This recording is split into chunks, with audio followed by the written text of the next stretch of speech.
Farmers in Melbourne took to Parliament House today for a protest demanding the right to keep renewable energy projects like wind farms and associated transmission lines off their properties. But some Palestinian or pro-Palestinian protesters, the more regular protesters seen at Spring Street, well, they didn't seem to appreciate the competition. You do not have rights to people's bodies. Get out of my face. Get out of my face. Don't touch me. Do not touch our bodies. Why are you so great with your mask on? Yeah, the pro-Palestinian and anti-Israel protesters, as we've seen again and again, are pretty aggressive. And when it comes to the plan to shut down the world-famous Sydney Harbour Bridge for their next protest, they seem unable to take no for an answer. I'm asking the organisers to work with New South Wales Police on an alternative route. But for the organisers, it was the Harbour Bridge or nothing. We are protesting an unprecedented event that requires unprecedented action, which means marching on the Harbour Bridge. And they're thinking big, kicking off at 1 p.m. Sunday, crossing from south to north, ending at the US Consulate in North Sydney. There's going to be massive numbers out, and that is a reality that Chris Minns needs to come to grips with. All the evidence is that when the police or the Premier try to ban our protests, they multiply in size by about 10 because people are outraged. You know, as one wag suggested, maybe they should apply to hold their march through the Harbour Tunnel instead. It'd cause much less trouble and it would be much more in keeping with the tactics we've seen in Gaza. Now, the protest spokesman you just saw, Josh Lees, is a committed socialist revolutionary, as I reminded you last night. And it was good to see the Sydney Morning Herald picking up on this today as well. This bloke is a professional protester, and while he wears a Palestinian scarf over his ginger hair, he has no clear association with the cause or the community. He is a hard left activist who's been part of radical protests about border protection, the Iraq War, Occupy Sydney, Black Lives Matter. He even protested for harder COVID lockdowns, can you believe? And he's railed against capitalism, the works. This bloke has the rampaging mind of a teenage renegade who never grew up, but is trapped in the body of a 43-year-old professional protester. Some like-minded types tried to cause a stir in federal parliament today. The member for her question. We're strengthening Medicare. We are cementing quality bulk billed healthcare at its heart. Yeah, the anti-Israel activism continues, even though the propaganda and deceptions used against Israel are exposed. One leading media organisation has at least attempted to correct the record over that image that I've highlighted here on Monday night and again last night, the harrowing image that has been used around the world by newspapers, television stations and online organisations to try to prove a starvation crisis in Gaza that Israel denies. The picture was run by 9 media newspapers here in Australia and prominently also by the ABC. A lot of people will have seen it. This young boy, there are various images of him. It has been very powerful. It clearly has stirred a lot of global reaction. I mean, how have these sort of images made you feel personally? Well, it's not just that image, but many of them just break your heart. Yeah, and it all fed into the political debate cited by our own PM, as you just saw, and others, no doubt fueling some of the public diplomacy directed at Israel.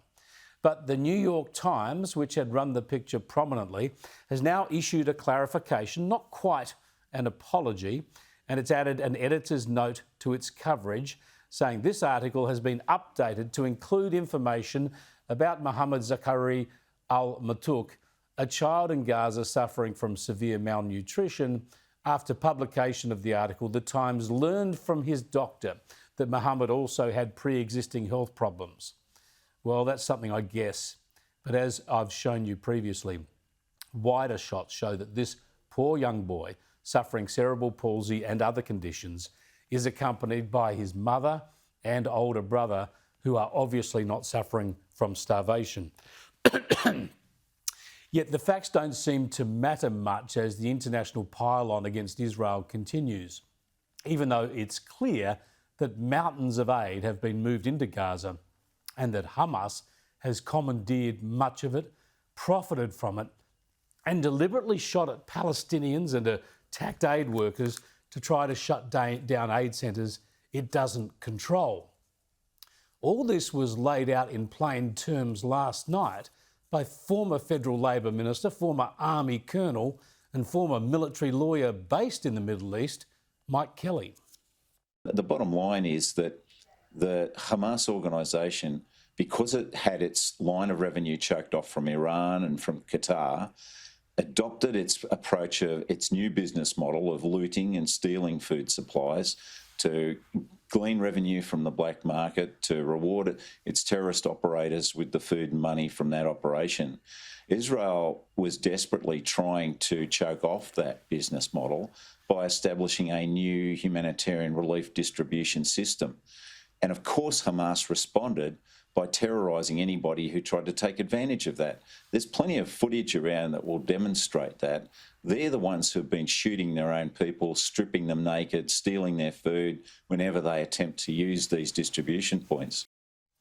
Yeah, Kelly is an expert, but so many on the political left think they know better. And incredibly, the UK Prime Minister Keir Starmer is holding out the promise of a sovereign state as some kind of reward for Hamas's terrorist atrocities and deliberate triggering of war. So today, as part of this process towards peace, I can confirm the UK will recognise the State of Palestine by the United Nations General Assembly in September, unless the Israeli government takes substantive steps to end the appalling situation in Gaza, agree to a ceasefire, and commit to a long-term sustainable peace, reviving the prospect of a two-state solution. And this includes allowing the UN to restart the supply of aid and making clear that there will be no annexations in the West Bank. Meanwhile, our message to the terrorists of Hamas is unchanged and unequivocal. They must immediately release all of the hostages, sign up to a ceasefire, disarm, and accept that they will play no part in the government of Gaza. And we'll make an assessment in September on how far the parties have met these steps. But there's already a ceasefire on the table agreed by Israel. It's Hamas that refuses to accept it. Hamas still holds 50 hostages, 19 or 20 of them still alive, held for 21 months now. The others are dead, held as bargaining chips. This is what you're dealing with. Not only a terrorist group that will slaughter babies, women and children, torture and rape women, and take hostages, all war crimes, but they also hold the dead bodies of their hostages so they can trade them too. And Starmer and others suggest a Palestinian state will assuage the Islamist extremist intent of groups like Hamas, who openly state their aim is to wipe Israel off the face of the earth. What delusion! And Anthony Albanese buys into this same nonsense. In immediate sense, we continue to call for a ceasefire. We continue to call for hostages to be released. We continue to say that Hamas can have no role in a future Palestinian state. And we continue to call for aid to be allowed to the people of Gaza. And how does he suggest the world ensures Hamas has no role in a Palestinian state unless Israel defeats Hamas? If the war stops now, Hamas remains in control of Gaza. This is Albanese's plan, along with Starmer and Macron and others, leave Hamas in control of Gaza, but demand that Hamas has no role. How does that work? This stuff is as intellectually challenged as it is morally repugnant. Yet one Labor MP wants his own government to go even further, quicker. With the good standing that we have, joining with friends like the French and the United Kingdom, we can build critical momentum that importantly can be put to bear on the Netanyahu government to stop a manufactured humanitarian crisis by them, the starvation of innocent civilians, to bring that about and an end to that, but also to be able to establish two states in that part of the world that will be the key to long-term stability there and will also be important to protect future life. Why doesn't Ed Husic focus on Hamas? Why does he blame Israel for what's happened in Gaza when it's Hamas who triggered the war and continues to prolong it? How can he possibly suggest Hamas is rewarded while it still holds hostages? Why doesn't he call out Hamas, as Mike Kelly does, for terrorising its own people and disrupting aid deliveries? We've asked Ed Husic for an interview without success. But this talk of a Palestinian state is not only silly, it is sickening when Hamas still holds 20 living hostages and 30 dead hostages, and it continues this war, deliberately sabotaging its own people in order to turn global heat on Israel. A Palestinian state is not a pathway to peace and security. Peace and security must be the pathway to establishing a state. That is obvious. The Palestinians were given Gaza 20 years ago, and look what they did with it.